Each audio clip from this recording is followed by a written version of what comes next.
I got it out there. Took me about an hour to get out there. Actually picked it up before work.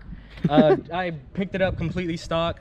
And when I got it, I test drove it like a little dirt lot. That was it. Literally a little dirt lot. So, and that's all that I needed to know, that it went into all its gears and it drove okay for what it was. I actually drove the car not only home, but I actually drove the car to work because I was gonna be late. So yeah, I drove the car to work like that and drove it back home. I just had to push start it because the battery was dead. But that was it.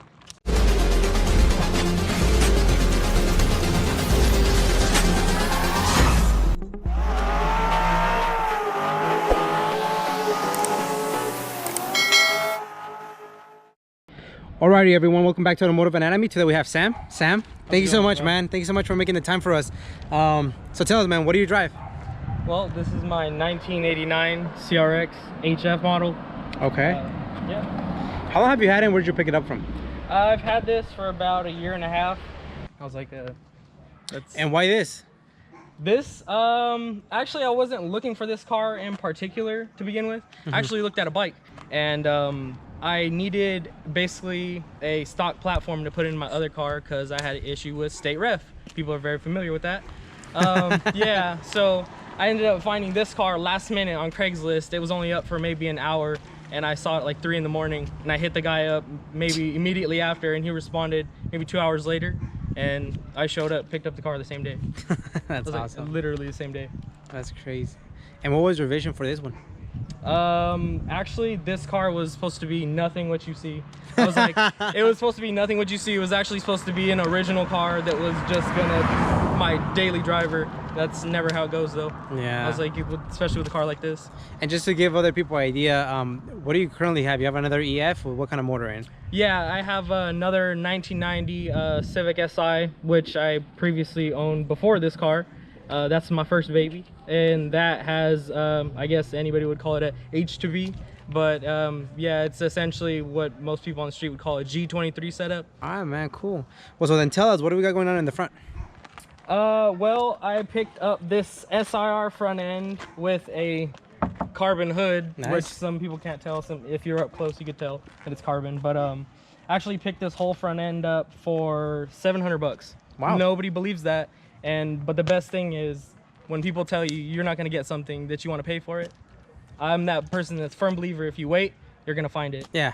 $1,500 is the price everybody told me I was going to buy this front end for. But it wasn't complete. I was like, that's the only downside to it. But I got a carbon hood with it. Dude, that's, so that was the dead giveaway, like the buy-in right there. Right. I was like, just because they're really expensive. Yeah. Some people prefer the OEM hood. Some people prefer a carbon hood because it's lighter. Which is one different stuff, right? Yeah. I was like, if I can get the carbon one, then why not? Cool, man. Okay. I have a custom-made splitter from. It's not actually Backyard Special. That's just the flag. I have a buddy named Israel through Backyard Dreamers. I was like, I'm not sure if you're familiar. I was like, some people are, but he actually custom makes splitters. I was like, so. When I first got this front end, it didn't have the lip, so I bought this lip, and I didn't even put the lip on the car. I actually dropped it off to my friend Israel and said, "Make me a splitter. I want a splitter. Cool. I don't want it too wide. I want it just something small, but you're gonna notice it. Right. This is gonna stand out somewhat." So that's what he gave me. That's cool, man. He's got the fogs. Yeah, I was like, these are just the Prelude fogs. I was like, I was not about to pay 400 plus for the OEM ones, so those did the trick. And out of what year? Yeah, Prelude. 89. 89. I want to say 89 is the only model that offers those fog lights. I was like, they might have changed in 88. I'm not sure. I was like, just because the years deferred with different cars. I was like, right. I was like, but my cars have always been a mishmash of a bunch of different parts. But that's Honda's, right? Yeah, definitely. Alrighty, and then on the sides you got the PCI side skirts. Yes, I was like, I actually got these from Chris Gray. I went and picked them up originally in Orange County. I was like, but this is actually my second set, sadly. I was like, they sit pretty low to the floor and my driveway is kind of steep. And I took one out one day. So I actually hit him up and he gave me a deal on a second set, and my first set, no one's gonna buy a bent set of side skirts, so I know somebody could put them to use, and I gave them to Chris. I gave them to Chris, and he actually straightened them out, and he's gonna use them on his car now. That's awesome. Yeah. And so speaking of your car being a little too low, tell us a little bit about your suspension setup. What do you have going on? Suspension setup. I have BC coilovers. want to say just the basic ones. I'm not a BR model maybe. I'm not sure what they're exactly called. I was like, but I have BC coils. I have MPC drop forks in the front and the back of the car. Some people may say it's overkill because my car's not slammed to the floor. Right. But I liked it. I liked it because I got extra suspension travel, so that made the car feel a lot better. I got that. I have what do they call it? Hard race upper control arms.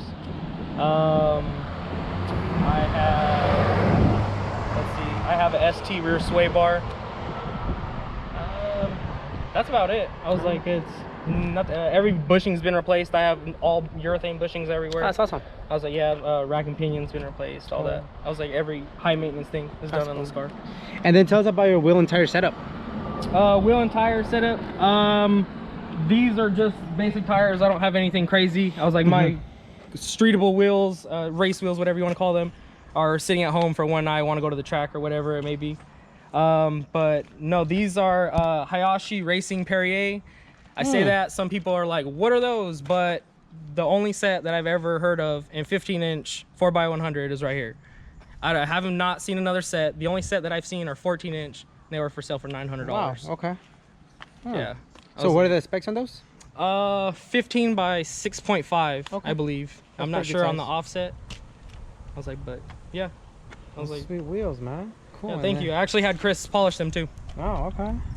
No wonder they look bad. Just kidding. In the back of the car, this is actually a DA front lip, Integra DA front lip cut to fit the back for this car. Yeah, I was like, this is actually a front lip on the back. That's pretty cool. Some people don't believe it. I was like, but yeah, that's what it is. Just a regular stock HF bumper, the diffusers. I was like, I have full JDM tail lights, center garnish as well. This is actually a Mugen replica spoiler, but it has brackets that most people don't find with these wings to hold it on there. So we have brackets up here that hold it on. Oh, that's pretty cool. Most people just 3M tape this on and it'll rip off on you. Interesting. This has brackets on it. Just sadly it's blue because I had to replace it. I was like, the original way that I met Chris was through buying this hatch. Oh, from him? Yeah, I was like, because I needed it immediately. My my back window completely cracked. Oh wow. Yeah, it just broke, so I needed another one immediately, and that's what I got. That's cool. Now that the hatch is open, what do we got going on? Not much, huh? Right, I was like, yeah, not too much, I think. But this is just a custom made strut bar, I want to say, strut bar from Russia. It actually took me about 2 months to get it. Oh, wow. I was like, yeah, I was actually talking to the owner of the other CRX over there. He has one that's very similar to mine. But yeah, I was like, that's about it. I was like, I actually got these black rear panels from Chris not too long ago. He actually helped me replace the entire interior. And I had Israel from Backyard Dreamers help me relocate the battery to the back. Okay. And then just the rear bumper, you cut it up? Yeah, I was like, I just actually mocked these up, put them on, wasn't sure if I wanted to do it or not. I left them actually taped to the bumper to make sure that that's what I wanted. And yeah, I eventually just started cutting it out. I was like, I actually had some that were open, so it made it a little easier to do at first. That's cool. And tell us about your exhaust system. What do you have going on? The exhaust is a custom bent 2.5-inch piping. I have a, let's see, I have a Vibrant resonator. It's only maybe a 12-inch. And I have, I'm trying to remember what kind of muffler I have. I was like, because I've changed it up a couple times. I had a MagnaFlow previously, and I did not like the sound of that at all. Thorny? Yeah, just extremely bad in the higher RPMs and B16 transmission. That's all I have is high RPM on the freeway. Yeah, I was like, that's all I have on the freeway. So I actually switched it out to, I remember now, it's actually a Vibrant muffler as well. I was like, so I switched to the Vibrant muffler, and I liked it ever since then. That's awesome, man. Cool.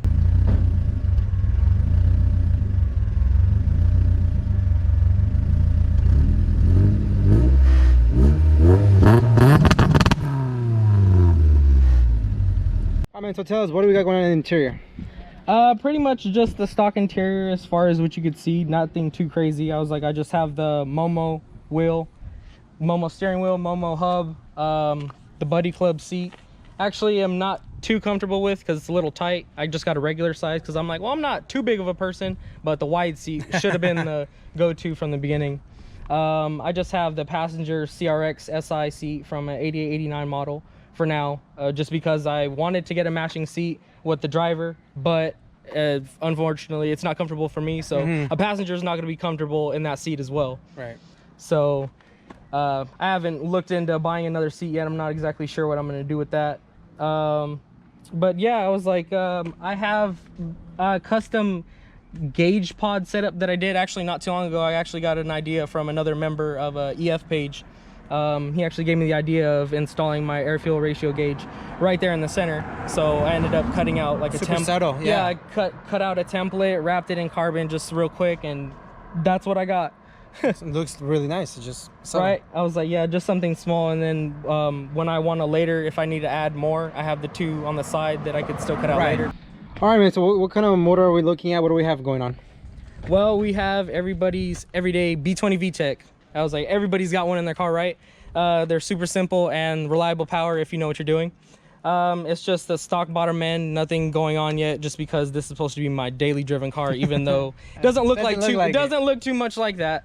But yeah, just a stock B20 high compression bottom end with a built by me and SB Machine Shop, fully built head. Can't really do anything with it, so it just has stock B16 cams in it. But everything downhill from there has been changed out. Brand new, I have brand new valves in there, Freya valves, brand new magnesium Freya valve guides. I have SuperTech, I have the retainers from SuperTech. I have the Skunk 2 92-pound springs in there. I also have their titanium retainers along with that. And just super nice, well refreshed motor. I was like, I did everything. It was only my valve seals that were bad, but I decided to do everything. I didn't know what else was wrong with it. I didn't know if my valve guides, I had bent a valve, I didn't know what happened previously, so I just did everything. I wanted to know it was perfect the way it was going on. Okay. And then tell us your process between the coil pack. What would you go that route? I actually went this route because I wanted to simply try it. I was like, I was like, I wanted to try it out. I wanted to see how I liked this conversion, because if I liked it enough, I was actually going to take this off of this car and use it on my other build. Yeah, I was going to use it on my other car just because it was easy as just switching the computer, and it's already there. It's just a wire harness, computer, and removing dizzy internals. Cool, it's so simple to install this. Like, I actually installed my coil pack kit for my other car because I got another one, thankfully, from my friend Jesse with the Black Evo. I was like, he bought me that kit for my birthday. I was super ecstatic about that. Dude, I need more friends like that. Right. I was like, I didn't know what to tell him at that point. I was like, why? Like, I didn't deserve this, but he felt like I did just because I've helped him, his girl, work on their cars, fix their stuff, and he just felt it was necessary to buy me something like that. Man. Yeah, so I was extremely happy about that. Crazy. So then tell us, what are the other additional pieces to the motor, intake, fuel system? Additional from here, I have full braided steel gas lines all the way throughout. I just haven't gotten to the gas tank yet because I want to figure out that side of things first. I need to figure out the fitting sizes and all that, but I'm starting to realize that it's the same as what's going on under the hood.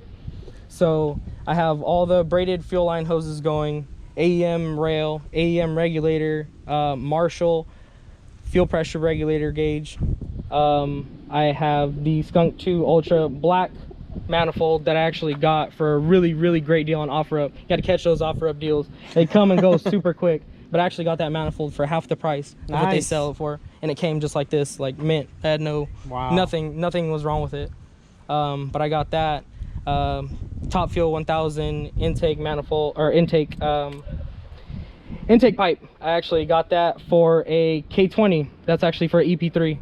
But it's just flipped the other way around. Oh, yeah. So the nipple for the air feed that goes to the valve cover is actually facing downward. Oh, okay. That's the only way that you know that it's for a K series. Oh, wow. Okay. But yeah, I was like, that somehow in my mind clicked that it was gonna fit, so I ended up getting it, and it worked out perfectly. Sweet. It was like the angle looked good, so that's what I went with. Wing it. Yeah, I was like, that's just what I went with. And then finally, I have the new speed strut bar that I actually repainted.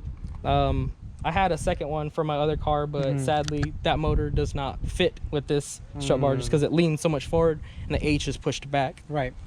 I was like, yeah, but other than that, I was like, nothing else crazy. 1320 header, I was like, as you can see, but nothing else really. I was like, just the valve cover breathers, I got that going on for both the block and the head. overkill, some may say, but I wanted reliability and make sure safe. it was as best as I could possibly get it for what it was. Yeah. I was like, so if I could put it on there, I did. Right. And that's it. I was What like, about the tranny? The tranny, B16 transmission. I was like, but that needs to actually be pulled out because I have the slight grind, as all B16 transmissions sadly have. But yeah, it'll eventually get pulled, but I'm not too worried about it because it's not excessive. I was like, I don't drive the car hard, so it's just fine the way it is for now. Alrighty, man. Well, thank you so much for giving us the time to show us around your car. Beautiful build. What are the future plans and any shout outs? Future plans, well, this motor is completely coming out. I'm doing already? You just built it. Oh, just the head. I was like this. I was like just the head. The head's yep. Oh I was god. like, this is eventually though. This is. I was way not in expecting future. that. Yep. That's what tripped me out. Whole motor's coming out. It's going. I'm going with a LS bottom end sleeved. I want it making 650 turboed. Wow. That's my goal. 650 horsepower. I was like, I don't need anything more or less than that. But all-wheel drive starting to become a really big thing. So I need to start looking into that too. Just because a lot of cars are coming out with that, and it seems like it's getting a little bit cheaper. That escalated super quickly. It's gonna get a little cheaper as time goes on. So maybe by then, when I'm ready to do something like that and I got the money, it'll happen. Like boom, just turboed all-wheel drive car would be. That'd be crazy. I was like, anybody would want that, right? I was like, if you always have something to do to your car, then it keeps it interesting, keeps it fun. Wow, can you imagine in this? Yeah, I was like, especially this car, because I want to do this one specifically because the HF model, it's a lot lighter. I was like, I went and weighed this car with the B series in it, without myself in it. It was 1960. Yeah. Wow. I was like, yeah. So when I get the other car running with everything, you know, attached, the whole exhaust and everything, I'll go take some scrap metal, have them weigh my car, and I'll get the weight on that car, see what it's doing versus this one. Right. And any shout outs? Shout outs would be Lazy Man Garage, my boy Chris. I was like, Chris has been there to help me with a lot. I've helped him with a lot, and we've just been learning from each other, meeting new people. I was like, and that's the best part about it, is that we meet people that are interested in the exact same thing that we do, and they want to enjoy it just as much as we are. Just as much as I am. So that'd be, you know, that's great when you get around a bunch of people that enjoy the same thing. I was like, but shout out to Lazy Man Garage, shout out to SB Machine Shop, Albert for helping me build this head. I was like, I wouldn't have had any help without him. I was like, he actually let me blow up his feed. Like, he let me blow up his feed for the giveaway that he did to actually learn to rebuild his head, and I was extremely interested in doing that. I was tight on money at the time, so he actually blessed me and helped me with that. So that was a great experience to learn from him. So shout out to SB Machine Shop. I was like, and yeah, that's about it. I was like, that sums it up. I was like, it's just the locals that we have. I was and like, anybody else that help it with the build one way. I was like, I have so many people that have helped me along the lines. I'm gonna start naming people and then be like, you left me out. Right. But everybody knows who they are. I was like, my friend Chris, Dom, Jake. I was like, Ryan. I was like, all of them. I was like, my friends, they know who they are. I was like, Sweet. but I have the people that have helped me out a lot, and I'm thankful for them. Cool, man. Well, thank you so much for making the time for us, man. I truly appreciate it. You have a wonderful build, and I can't wait for the future plans for this one and for the other EF. So we'll definitely keep an eye out for the other build as well. No, great. I was like, it'd be great to do it again. Thanks, man. I appreciate it. I appreciate it. Thank you.